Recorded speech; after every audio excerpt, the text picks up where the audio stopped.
Good day to all. Today we are going to start our next topic about early humans and making tools. In last video we have read about the history of early humans. In this video we will discuss about how the early humans is made tools using him. First, the use of tools and tool making are not confined to humans. ठीक है, जो historians people हैं वो कहते हैं कि जो human था वो ना तो टूल्स का यूज करना जानता था और ना ही उनको टूल्स के बनाने के बारे में पता था. उनका क्या मानना है, some chimpanzees use tools that they have made. ठीक है, कुछ चिपैंजीज थे. ठीक है, उन्होंने देखा कि जो चिपैंजीज थे वो टूल्स की को यूज करते थे और उसे बनाते भी थे. Certain anatomical and neurological adaptation have led to the skill use of hands and fingers favor tool making by the early humans. ठीक है, जब अर्ली ह्यूमंस ने जब चिपैंजी को टूल्स को बनाते और उसका यूज करते हुए देखा तो उन्होंने खुद भी अपने फिंगर्स एंड हैंड्स की मूवमेंट करना स्टार्ट कर दिया, क्योंकि उनके पास स्किल पावर तो थी. ठीक है, माइंड भी था, स्किल पावर भी थी, और उन्होंने अच्छे से जो टूल मेकिंग थे उनको बनाना स्टार्ट कर दिया. Moreover, the ways in which human use and make tool often require greater memory and complex organization skill. ठीक है, ह्यूमन के पास आप खुद को ही पता है. ठीक है, मेमोरी तो फुल मेमोरी होती है, ग्रेटर मेमोरी थी उनके पास. ठीक है, both of which were present in humans. ठीक है, जब कोई भी चीज को नया इन्वेंट करना है, जब कोई भी चीज नई बनानी है तो हमारे पास मेमोरी भी होनी चाहिए उस चीज को याद रखने के लिए और स्किल भी होनी चाहिए उस चीज को बनाने के लिए. तो अर्ली ह्यूमन के पास ये बोथ ऑफ थिंग्स थी. The earliest evidence for the making and use of stone tools come from site in Ethiopia and Kenya. ठीक है, जो हिस्टोरियंस कहते हैं कि ये टूल्स बनाते थे और इनका यूज भी करते थे, इसका एविडेंस भी मिला है. कहाँ मिला है? Ethiopia and Kenya.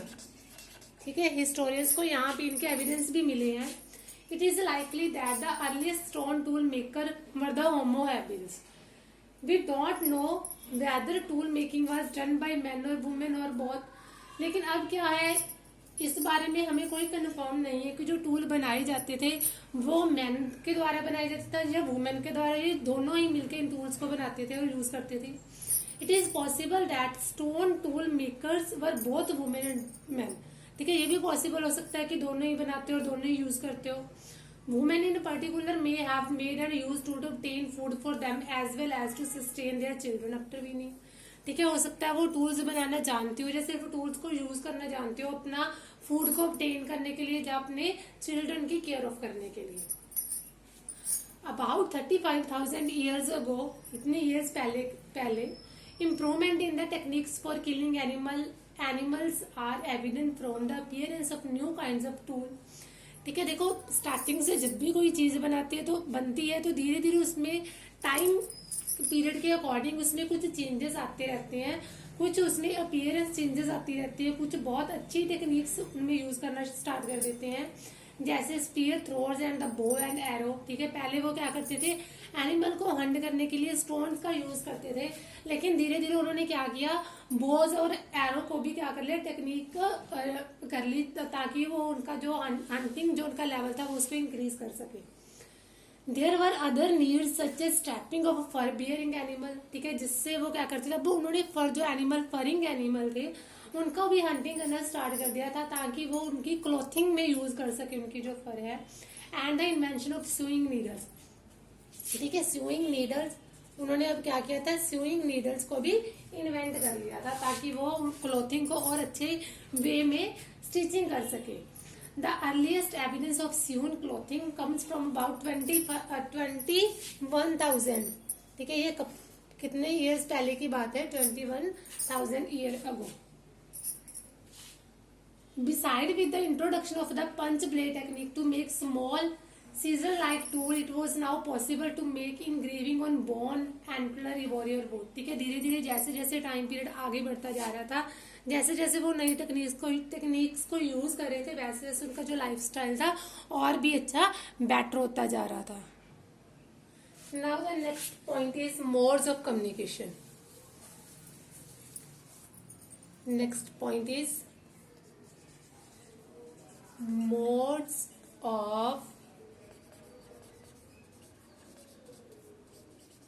communication. There are several views on language development.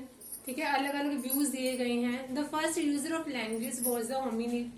The hominid language involve gestures और हैंड मूवमेंट. ठीक है, सबसे पहले वो कौन सी मोड्स यूज करते थे?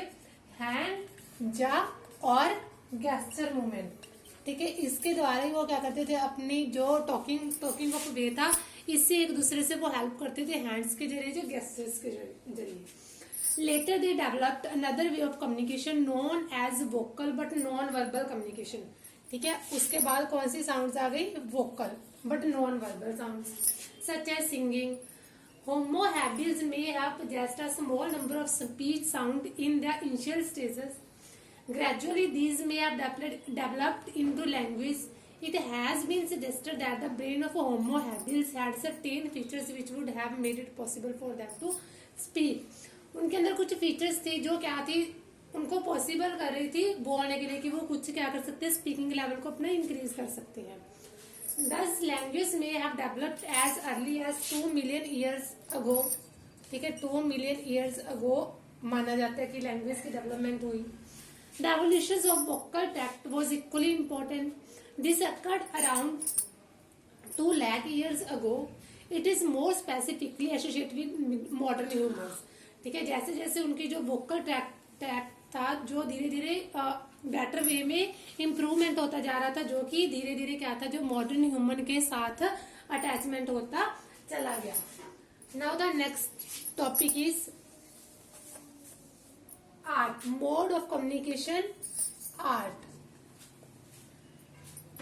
Now the first point is hundreds of paintings of animals done between 30,000 and 12,000 years ago have been discovered in the caves of France and Spain.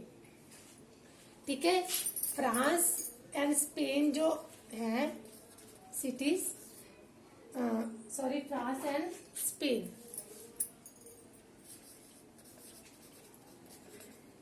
ठीक है, यहाँ से हमें जो केव्स मिली है, ठीक है, वहां पे हमें क्या है, कुछ एनिमल्स की पेंटिंग मिलती है.